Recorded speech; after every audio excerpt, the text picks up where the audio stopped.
ಪ್ರತಿ ವರ್ಷ ಮಹಾಶಿವರಾತ್ರಿಗೆ ಭಕ್ತಾದಿಗಳು ಮಲೆ ಮಹದೇಶ್ವರ ಬೆಟ್ಟಕ್ಕೆ ಪಾದಯಾತ್ರೆ ಮಾಡುತ್ತಾರೆ. ತಮ್ಮ ಮಹಾಶಿವರಾತ್ರಿಯ ಆಚರಣೆ ಬೆಟ್ಟದ ಮಾದಪ್ಪನ ಬಳಿಯೇ ನಡೆಯಬೇಕೆಂಬುದು ಅವರ ಆಸೆ. ಕರ್ನಾಟಕದ ಎಲ್ಲ ಜಿಲ್ಲೆಯ ಸುತ್ತಮುತ್ತಲಿನ ಹಳ್ಳಿಯ ಜನ ಬಂದು ಒಂದು ಸ್ಥಳದಲ್ಲಿ ಒಗ್ಗೂಡಿ ತಮ್ಮ ಪಾದಯಾತ್ರೆ ಮುಂದುವರಿಸುತ್ತಾರೆ. ಅದರಲ್ಲಿ ವಿಶೇಷವಾಗಿ ರಾಮನಗರದ ಜನ ಈ ಏಳುಗಳ್ಳಿ ದೇವಸ್ಥಾನದಿಂದ ಪಾದಯಾತ್ರೆ ಆರಂಭಿಸುತ್ತಾರೆ. ಈ ಏಳುಗಳ್ಳಿಯಲ್ಲಿ ಪುರಾತನ ಕಾಲದ ಮಹದೇಶ್ವರ ದೇವಸ್ಥಾನವಿದೆ. ಇದರ ದರ್ಶನ ಪಡೆದು ನಂತರ ಏಳುಗಳ್ಳಿ ತಾಯಿ ಮುದ್ದಮ್ಮನ ದರ್ಶನ ಮಾಡಿ ಹೊರಡುತ್ತಾರೆ. ಈ ತಾಯಿ ಮುದ್ದಮ್ಮನ ಆಶೀರ್ವಾದ ಪಡೆದು ಹೊರಟರೆ ಯಾವುದೇ ವಿಘ್ನ ಅವಘಡಗಳು ನಡೆಯದೆ ಸುಲಭದಲ್ಲಿ ಮಾದಪ್ಪನ ಸನ್ನಿಧಿ ತಲುಪಬಹುದೆಂಬುದು ಜನರ ನಂಬಿಕೆ. ದಟ್ಟಕಾಡಿನಲ್ಲಿ ವನ್ಯಜೀವಿಗಳಿಗೆ ಅಂಜದೆ ಉರಿ ಬಿಸಿಲನ್ನು ಲೆಕ್ಕಿಸದೆ ಬರಿಗಾಲಿನಲ್ಲಿ ನಡೆಯುತ್ತಾರೆ. ಈ ಭಕ್ತಾದಿಗಳಿಗೆ ಸುತ್ತಮುತ್ತಲಿನ ಹಳ್ಳಿಯ ಜನರು ಅನ್ನಪ್ರಸಾದ ವ್ಯವಸ್ಥೆ, ಹಣ್ಣು, ಮಜ್ಜಿಗೆ, ಪಾನೀಯಗಳ ವ್ಯವಸ್ಥೆ ಮಾಡುತ್ತಾರೆ. ಈ ಪಾದಯಾತ್ರೆಯನ್ನು ನೋಡಲು ಕಣ್ಣಿಗೆ ಒಂದು ಹಬ್ಬದಂತೆ ಭಾಸವಾಗುತ್ತದೆ.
ಗಾಡಿ ಕೊಟ್ಬಿಡಿ ಗಾಡಿ ಸರಿ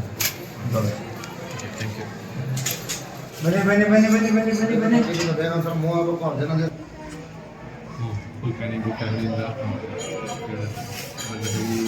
ಪಾಪ ಪಾಪ ಪಾಪ ಕಡಿ ಕಡಿ ಅದೇ ಒಂದು ಮೂವ್ ಆಗಿ ಹೆಂಗೆ ಸ್ವಲ್ಪ ಜನ ಜಾಸ್ತಿ ಅವರ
ಮಾದಪ್ಪ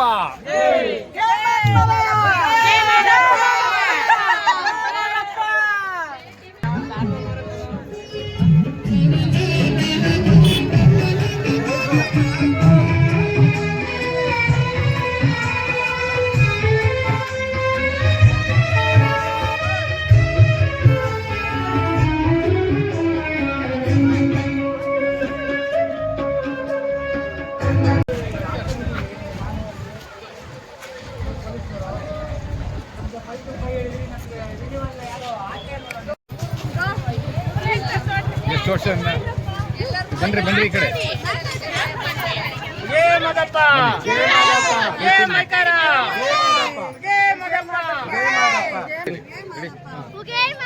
ನಿಮ್ಮ ಹೆಸರು ಯಾವ ಊರು?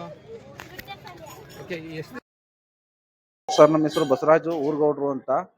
ಈ ತಾಯಿ ಮುದ್ದಮ್ಮನವರಿಗೆ ಇವತ್ತಿನ ವಿಶೇಷವೇನೆಂದರೆ ಬೆಳಗಿನ ಜಾವ 4 ಗಂಟೆಗೆ ಅಭಿಷೇಕವನ್ನು ಮಾಡಿ, ಹೂವಿನ ಅಲಂಕಾರವನ್ನು ಮಾಡಿ, ಶ್ರೀ ಮಲೆ ಮಹದೇಶ್ವರಿಗೆ ಪಾದಯಾತ್ರೆ ನಡೆಯುವಂಥ ಕಾಲ್ನಡಿಗೆಯಲ್ಲಿ ಬರುವಂಥ ಭಕ್ತಾದಿಗಳಿಗೆ ದರ್ಶನ ಮಾಡ್ಕೊಬಂದು ಇಲ್ಲಿ ದರ್ಶನ ಮಾಡಿ ಅಲ್ಲಿ ಊಟನ ಪ್ರಸಾದನ ಮಾಡಿಕೊಂಡು ಮಾದಪ್ಪನ ಬೆಟ್ಟಕ್ಕೆ ಹೋಗ್ತಾರೆ. ಈ ತಾಯಿ ಬಳ್ಳಿಲಿ ಅಂದ್ರೆ ಏನಪ್ಪಾ, ಈ ವರ್ಷ ಜಾಸ್ತಿ ಜನಸಂಖ್ಯೆ ಬರ್ತಾವ್ರೆ ಅಂತಂದ್ರೆ ಇಲ್ಲಿ ಅಮ್ಮನವರಿಗೆ ಬಂದು ದರ್ಶನ ಮಾಡ್ಕೊಂಡು ಹೋದ್ರೆ ಅವ್ರು ನಡೆಯುವಂತ ಕಾಲ್ನಡಿಗೆಯಲ್ಲಿ ಯಾವುದೇ ಮುಂದಕ್ಕೆ ವಿಘ್ನ ನಡೆಯುವುದಿಲ್ಲ. ಆನಂದವಾಗಿ ಇನ್ನ ಮಾದಪ್ಪನ ದರ್ಶನ ಮಾಡ್ಕೋಬಹುದು. ಯಾವುದೇ ಒಂದು ಅಡಚಣೆ ಇರೋದಿಲ್ಲ. ಆನಂದವಾಗಿ ಹೋಗಿ ಇದು ಮಾಡಬಹುದು. ಹೌದು, ನಮ್ಮ ಹೆಸರು ರತ್ನಮ್ಮ ಅಂತ. ನಾವು 24 ವರ್ಷದಿಂದ ಇಲ್ಲಿ ಬರ್ತಿದ್ದೀವಿ. 24 ವರ್ಷದಿಂದ ನನಗೆ ಒಂದ್ ಮಗು ಇತ್ತು, ಆದ್ರೆ ಆಪರೇಷನ್ ಮಾಡಿಸ್ಕೊಂಡ್ ಬಿಟ್ಟಿದ್ದೆ. ಮತ್ತೆ ಮಗು ಬೇಕು ಅಂತ ಆಪರೇಷನ್ ಮಾಡಿದೆ, ಮಾದಪ್ಪನ್ ಯಾತ್ರೆ ಮಾಡಿದೆ. ಆದ್ರೆ ನನ್ಗೆ ಒಂದ್ ಹುಡುಗಿ ಮತ್ತೆ ಹುಡ್ತು. ಅವ್ರ ಹೆಸರೇ ಕಟ್ಟಿದ್ದೀನಿ, ಮಾದಪ್ಪ ಮತ್ತೆ ರಾಜೇಶ್ವರಿ ಅಂತ. ಅಂದ್ರೆ ಇಲ್ಲಿ ಪವಾಡ ಹೇಳಕ್ಕಾಗಲ್ಲ, ಹೇಳರಿದು. ಅಂದ್ರೆ ಅಷ್ಟು ಸತ್ಯ ಇಲ್ದೆ ಇಷ್ಟು ಪರ್ಸೆ ಬಂದಿಲ್ಲ ಅಲ್ವಾ. ಆದ್ರೆ ಇಲ್ಲಿ ಹೆಜ್ಜೆಜ್ಜೆಗೂ ಪೌಡರ್. ಈಗ ಬಿಡ್ದಿನ ಹೋದ್ರೆ ಆನೆಗಳ ಕಾಟ ಅಂತ ಹೇಳ್ತಾರೆ. ಈಗ ನಾವು ಹೋಯ್ತಿವಿ, ಒಂದು ಕಡ್ಡಿ ಚಿಟ್ಕ ಅನ್ನೋದಿಲ್ಲ. ಅವ್ರ ಅಪ್ಪನೇ ಇಲ್ದೆ ಯಾರು ಇಲ್ಲ. ಯಾಕಂದ್ರೆ ಅವ್ರ ಮಕ್ಳು ನಾವೆಲ್ಲ. ಅವ್ರು ನನ್ ತಂದೆ. ಅವ್ರು ವರ್ಷಕ್ಕೊಂದ್ಸಲ ನಮ್ಮನ್ನ ಕರ್ಸ್ಕೊತವ್ರೆ. ಏನೇ ಆದ್ರೂನು ಅದು ಅಳಿವು ಉಳಿವು ಅವ್ರದೇನೆ. ನಾವು ಹೋಗ್ಬೇಕು ವರ್ಷ. ನಮ್ಗೆ ಇದು ಹಬ್ಬ ಬಂದ್ರೆ ನಮ್ಗೆ ಖುಷಿ. ಅಂದ್ರೆ ನಾವು ತವ್ರ ಮನೆಗೆ ಹೋಯ್ತಿವಿ, ಹಂಗೆ ಖುಷಿ. ಅದ್ ಬಿಟ್ಟು ಇನ್ನೇನು ಇಲ್ಲ ಸರ್.